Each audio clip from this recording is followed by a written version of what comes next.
Breaking news from the White House. In the last hour, President Trump announced the U.S. will send new weapons to Ukraine. At an Oval Office meeting with the NATO chief, Trump said that will include a Patriot missile defense system, which will be paid for by NATO, but manufactured in the United States. Now, President Trump said he's lost patience with Russian President Vladimir Putin, but is still giving him more time before facing new sanctions. I'm disappointed in President Putin because I thought we would have had a deal 2 months ago, but it doesn't seem to get there. So based on that, we're going to be doing secondary tariffs if we don't have a deal in 50 days. It's very simple. And they'll be at 100%. And that's the way it is. CNN Chief International Security Correspondent Nick Payton-Walsh is joining us from London, and CNN Senior White House Correspondent Kristen Holmes is at the White House. Nick, I want to start with you. You were just in Ukraine a few weeks ago. Talk about the importance of this weapons deal, how much they need it, and also what does this 50-day deadline really mean in reality for Putin?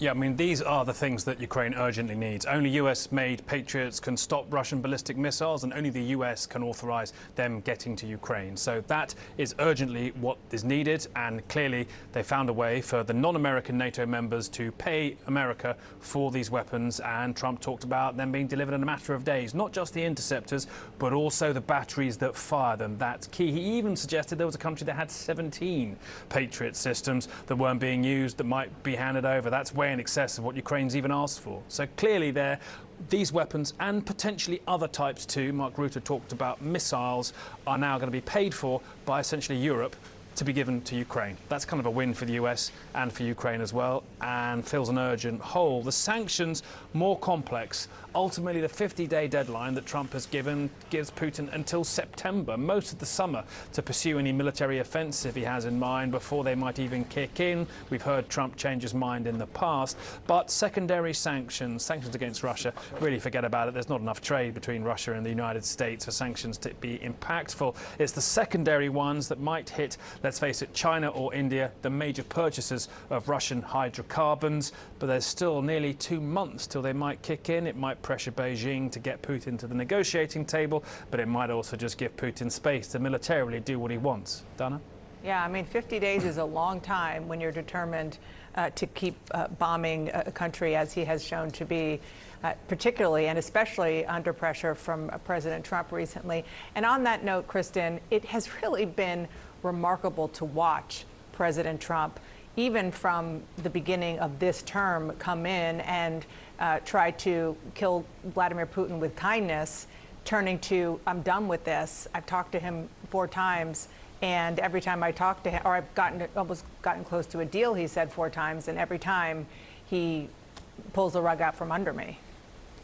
Yeah, Dana, it's been quite fascinating to watch, and it's something that we know that other presidents and other world leaders and other politicians, including Republicans that are close to Trump, had warned Trump about for years. But you're really hearing it coming out when President Trump is speaking now. We know the 2 of them spoke on the phone 2 weeks ago. It was under an hour, and President Trump bristled when asked about it, saying he made absolutely no progress at all when it came to Ukraine. From the Kremlin side of that, we heard that President Trump had asked for a swift resolution in Ukraine, and essentially Putin had said no. Now, here's what President Trump said about kind of coming to this realization about Putin. I don't want to say he's an assassin, but he's a tough guy. It's been proven over the years. He's fooled a lot of people. He fooled Bush. He fooled a lot of people. He fooled Clinton, Bush, Obama, Biden. He didn't fool me. But what I do say is that at a certain point, ultimately talk doesn't talk. It's got to be action. It's got to be results. Yeah, and at one point he also said that all Putin does is talk, all he says is flattery, and then the next thing I know, he's bombing various cities in Ukraine. So he's coming to the realization again that many before him have also come to. And just one quick point to Nick's point about these missile systems, these weapons coming over. He really has to walk a fine line here, because this 180 is not just about Putin, it's also about his involvement in Ukraine and the conflict with Russia. We've seen President Trump saying he didn't want to be involved. He didn't want to give them any more money, much more of an America First agenda. agenda when he was talking about this on the campaign. Now you see him giving these weapons to Ukraine, which is why they've come up with this solution in which he gets to say, we're not actually paying them, we're not giving them more money. But what you heard the Secretary General of the UN say there that was really important is he said that President Trump had come to the decision or the conclusion that the Ukrainians needed to be able to defend themselves. That was him saying that. Now, of course, that's not the narrative necessarily that Trump is going to continue saying, because he's going to say, look, we're getting money for this. But at the same time, it does give him a little bit of wiggle room when it comes to his America First agenda and the fact that he said he wouldn't give any more money or weapons to Ukraine. Joining us now to discuss all of this is CNN political and national security analyst David Sanger. David, it is good to see you. Also, really fascinating to see the relationship, the effectiveness of the relationship thus far between the president and Mark Rutte, the NATO Secretary General there, that they've developed over the last few months here, and to work out a deal where the United States would effectively be selling weapons to Europe that could then quickly be sent to Ukraine is a different step for this president to make, quite confrontational against Vladimir Putin given his previous stance. And also notable to hear Mark Rutte say, as it relates to these sanctions that could go into effect in 50 days, if I was Putin, I would reconsider taking negotiations more seriously. Do you think he will?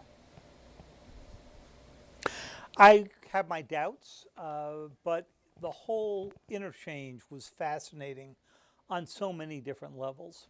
So first of all, there is the very fact that the president has reversed himself and come out, as I think you may have been discussing a few minutes ago, with almost the perfect picture of the Biden era strategy, right? Which was supply weapons, put pressure on Russia, help the Ukrainians, and that's how you get the Russians to the table. So in other words, he is scrapping what he tried for the first nearly 6 months of his presidency, which was blame the Ukrainians for the invasion, tell President Zelenskyy he didn't have the cards, pause weapons to Ukraine. So he's done a full flip. The second was, it was clear the president was very sensitive to the criticism that he was sucked in by Vladimir Putin, both in the last term and in the past few months. And at one point toward the end, I don't know if you caught this, but he said, you know, they were all fooled by Putin. Clinton, Obama, I think he had President Bush in there too, Biden. He said, he never fooled me. So you can see how this is such a sensitive point for him. The third thing was, he never expressed a commitment to the war on a legal or moral basis. You know, he never discussed the possibility that the Russians would continue beyond Ukraine and go off into Europe. Instead, he described it as a business deal. We're selling weapons, we'll make money at it, we'll give them to the Europeans. Boy, those Europeans are tough, and they're going to give them to the Ukrainians.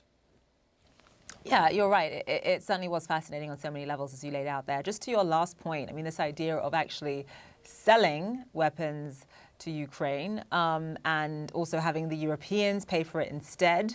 You know, the president also said, look, there is an ocean, right, between the United States and Europe. It's not our job to be paying for weapons for Ukraine.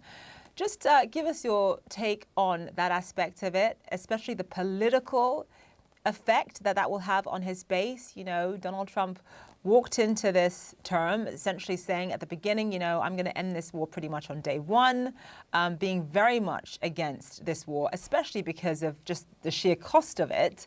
Now he sort of made this dramatic reversal, but is kind of backtracking and sort of saying, listen, we're not going to pay for it. The U.S. is not going to pay for it. We're going to have Ukraine pay for it. That is a message to his base. Well, there were two parts to this. One is, I think you've got it just right, the arm's length nature of this, which is to say, I'm not giving these to Ukraine directly. He never said he'd go back to Congress for another arms package. He's going to let the Europeans pay for it, and then expressed admiration for the Europeans. But that line that you mentioned, it jumped out really. We have an ocean between us. That was sort of the classic isolationist argument used before World War I, before the U.S. entered that. It was the classic argument used in the 1930s before World War II and used by the original America First movement. One that President Trump, a phrase he only grabbed onto midway through the campaign in 2016, and then said later on it wasn't in reference to the America First movement before World War II. I think it sort of speaks of his base's concern, the MAGA base's concern that the U.S. has got to be sure not to get sucked into more wars. That was the worry a few weeks ago when he made the decision to bomb the Iranian nuclear sites. There, he was able to calm them down by saying this is a one-and-done event. Here, what he's saying is, this really isn't our conflict. It was Biden's war, it's Europe's war, but we have an ocean. And of course, what we've learned in a world of terrorism, cyber, and other threats is oceans don't mean a whole lot.